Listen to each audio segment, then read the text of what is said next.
Welcome back to my channel. कल अपने nasal D कंजेस्टेंस पढ़ा था, ठीक है। तो आज हम पढ़ेंगे एक्सपेक्टोरेंट्स, एंटीटसिव्स एंड म्यूकोलिटिक्स, ठीक है। तो पहले देखते हैं हम एक्सपेक्टोरेंट्स, ठीक है। इसमें सिर्फ आप ये 3 टॉपिक्स इधर हो गए और कल सिर्फ बचे 2 टॉपिक, ठीक है। कौन कौन से? ब्रोंको कॉन्स्ट्रिक्टर्स और जो है कि एंटीहिस्टामिन्स, ठीक है। तो कल जो है कि ये रेस्पिरेटरी सिस्टम के भी ड्रग्स खत्म हो जाएंगे, ठीक है। आई होप आप लोग वो याद कर रहे होंगे क्लासिफिकेशंस, है ना। तो अब देखते हैं एक्सपेक्टोरेंट्स, ठीक है। Expectorant drugs that increase fluid flow in respiratory tract and reduce viscosity of secretion to aid in removal of secretion by cough reflex and ciliary action, ठीक है। तो एक्सपेक्टोरेंट्स कौन सी ड्रग होती है जो कि इंक्रीज करती है किसको? फ्लूइड फ्लो को, है ना। रेस्पिरेटरी ट्रैक्ट में फ्लूइड फ्लो को वो करती है, ठीक है, इंक्रीज करती है। टू रिड्यूस विस्कोसिटी मतलब जैसे गाढ़ापन, जैसे म्यूकस हमारे जो रेस्पिरेटरी ट्रैक्ट में हमारे होता है, म्यूकस होता है, ठीक है। तो म्यूकस जब थिन होता है, ठीक है, जब वो थिक होने लगता है उसकी विस्कोसिटी इंक्रीज हो जाती है, ठीक है, उनकी उसकी विस्कोसिटी बहुत ज़्यादा हो जाती है, ठीक है। उस टाइम पे जो है कि वो ब्लॉकेज का, है ना, क्लॉट बनने का बहुत सारा चांसेस होता है, ठीक है। तो एक्सपेक्टोरेंट्स हम देते हैं ताकि उनका जो है कि फ्लूइड फ्लो, ठीक है, वो इंक्रीज हो और जो है कि विस्कोसिटी रिड्यूस हो, ठीक है। जो सेक्रेशन किस चीज़ का? म्यूकस का ही सेक्रेशन होगा, ठीक है। In removal of secretion by cough reflex, है ना। तो किसमें? कफ रिफ्लेक्स के थ्रू, जैसे हम खांसी आती है हमें, ठीक है, वो जो कफ रिफ्लेक्स होता है, ठीक है, उसके एक्शन से कि उसका रिमूवल करते हैं, ठीक है। एंड सिलेरी एक्शन, ठीक है। सिलेरी एक्शन क्या होता है? जैसे सिलेरी मसल्स जो होती है, सिलेरी जो बॉडी होती है, वो किस चीज़ में हेल्प करती है? मूवमेंट में, ठीक है। जब वो ट्रिगर करेगी, ठीक है, एक्सपेक्टोरेंट ड्रग जो होती है वो ट्रिगर करेंगी सिलेरी जो बॉडीज़ होती हैं उनको, वो करेगी, ट्रिगर करेगी, तो वो फिर रिफ्लेक्स एक्शन दिखाएंगे ना।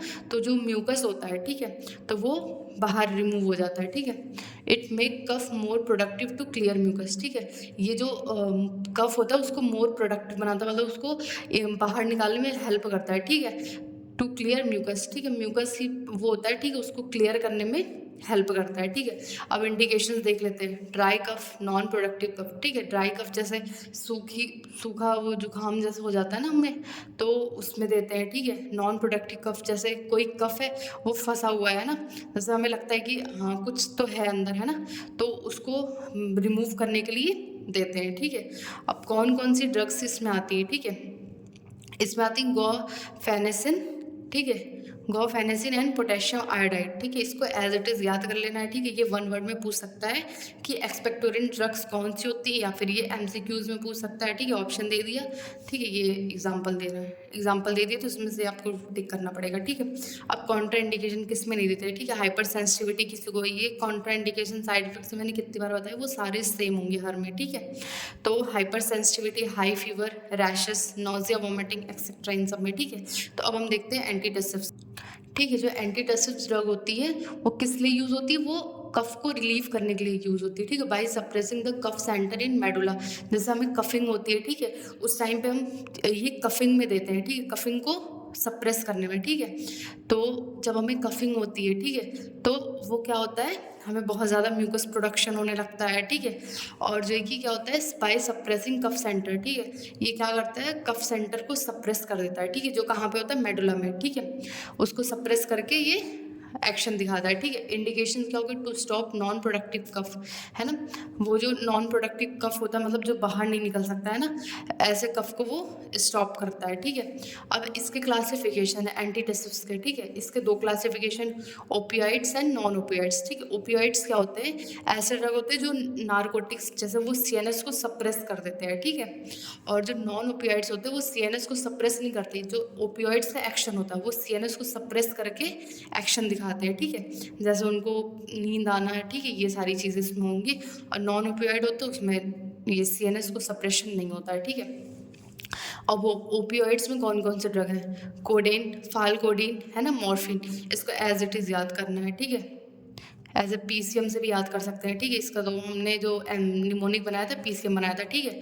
पीसीएम, कोडेन, फालकोडेन एंड मॉर्फिन, ठीक है। अब नॉन ओपियोइड में आता है डेक्स्ट्रो मेथरफॉन, ठीक है, और नॉस्कैपिन, ठीक है। ये हो गए इसके क्लासिफिकेशन एंटीटसिव्स के, ठीक है। अब इंडिकेशन क्या आता है, नॉन प्रोडक्टिव कफिंग, ठीक है। कफिंग को, जो नॉन प्रोडक्टिव कफिंग होती है उनको सप्रेस करने में, ठीक है, उसमें ही देते हैं, ठीक है, सप्रेस करने में। अब कॉन्ट्रा इंडिकेशन देख लेते हैं, ठीक है। कॉन्ट्रा इंडिकेशन सब में से होंगे hyper sensitivity, nausea, vomiting, headache, dizziness, ठीक है। अब देखते हैं हम म्यूकोलिटिक्स, ठीक है। म्यूकोलिटिक्स से नाम से ही समझ में आ रहा है, म्यूकस लिटिक्स मतलब लाइसिस मतलब तोड़ना, ठीक है, जो म्यूकस को तोड़ते हैं, ठीक है। तो अब देखते हैं इसमें, these are the drugs use to loosen and thinning the mucus. जो म्यूकस होता है उसको थिन करने में या फिर उसको लूज करने में करते हैं, ठीक है। जो हमारे रेस्पिरेटरी ट्रैक में जो म्यूकस होता है वो प्रोटेक्टिव लेयर के उसमें होता है, ठीक है। जैसे हम कोई खा रहे हैं खाना, ठीक है, तो वो हमें इनगल्फ करने में हेल्प करता है, ठीक है। वो जो है कि स्लिपरी सब्सटेंस होता है, ठीक है, वो खाने को इनगल्फ करने में हेल्प करता है। नहीं तो अगर हम कभी ऐसा बहुत हार्ड कुछ ऐसा खा लेते तो वो हमारे इंजरी के कॉज कर सकता है, ठीक है। लेकिन जो म्यूकस होता है वो उसको प्रोटेक्ट करता है, ठीक है। वो आराम से उसको स्लीप करके वो कर सकता है, ठीक है, स्लिप कर देता है डायरेक्ट, ठीक है। तो जो म्यूकस मेम्ब्रेन होता है वो प्रोटेक्टिव लेयर होता है, ठीक है। अब उसमें जो सीलिएटेड मसल्स पाई जाती है, ठीक है, सीलियास पाई जाती है, जो कि हेल्प करती है किसमें, मूवमेंट में हेल्प करती है, ठीक है। तो म्यूकस जो होता है वो थिन होता है, वाटरी टाइप्स होता है, ठीक है, वाइट कलर में होता है, ठीक है, उसका कोई कलर नहीं होता। लेकिन जब कोई डिजीज कंडीशन होती है, ठीक है, तो वो म्यूकस जो होता है वो थिक हो जाता है, ठीक है, थिक हो जाता है। और जो कि उसमें क्या हो जाती है, स्टिकनेस आ जाती है ना, चिपचिपा जैसा हो जाता है, ठीक है। और वो क्या होता है, क्लॉट होके वो ब्लॉकेज करने के उसमें आ जाता है, ठीक है, ब्लॉकेज का कॉज बन सकता है, ठीक है। तो इसलिए हम म्यूकोलिटिक्स देते हैं उसको ब्लॉकेज को रिमूव करने के लिए या फिर उसको म्यूकस को थिन करने के लिए, ठीक है। तो ग्लूटाथियोन जो होता है is a chemical agent that enhances the body own production of enzyme, ठीक है। ग्लूटाथियोन ये वन वर्ड में पूछ सकते हैं या फिर एमसीक्यूज में पूछ सकता है, ठीक है, चांसेस हैं, ठीक है। अब इसमें कौन कौन से ड्रग्स यूज होते हैं, एन एसिटिसिस्टीन, ठीक है, ट्रिप्सिन, डीऑक्सी राइबोन्यूक्लियस, ठीक है। ये 3 ड्रग एज इट इज याद कर लेना, ठीक है। इंडिकेशन से पहले बताया, टू थिन कफ है ना, जो कफ होता है उसको थिन करने के लिए, to treat acute and chronic bronchus, ठीक है।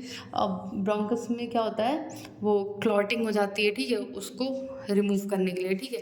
अब कॉन्ट्रा इंडिकेशन किस में नहीं, hyper sensitivity, severe dysfunction of liver, मतलब लीवर डिसफंक्शन है, सीवियर है, तो उसमें भी हम नहीं देंगे क्योंकि ड्रग्स अफेक्ट कर सकती है ना, क्योंकि लीवर में ही तो मेटाबॉलिज्म होता है, ठीक है। अब साइड इफेक्ट्स देखते हैं, साइड इफेक्ट्स क्या होते हैं, एलर्जिक रिएक्शन हो सकता है, स्लो ब्रीथिंग हो सकती है, ठीक है, एंजाइटी, हेडेक, ये सारी हो सकती है किसमें, साइड इफेक्ट्स क्या आ सकते हैं, ठीक है। तो हमारा हो गया ये एक्सपेक्टोरेंट्स, एंटीट्यूसिव्स एंड म्यूकोलिटिक्स, ठीक है। इसके ड्रग्स जो है एज इट इज़ याद करना है। एंटीट्यूसिव्स में जो 2 क्लासिफिकेशंस हैं, ठीक है, उसको याद कर लेना, ठीक है। तो ये हमारा हो गया आज ये तीनों हमने टॉपिक कवर कर लिए। कल सिर्फ 2 बचा है, ठीक है, वो हम कवर कर लेंगे, तो कल हमारा रेस्पिरेटरी ख़त्म हो जाएगा, ठीक है। सो आई होप आपको समझ में आ रहा होगा, ठीक है। सो कीप वॉचिंग, मैं इसके नोट्स देखिए शॉर्ट्स में डाल दूँगी, ठीक है। और आपको अगर कोई भी कन्फ्यूजन होती है आप हमें कमेंट्स बॉक्स में पूछ सकते हैं, ओके।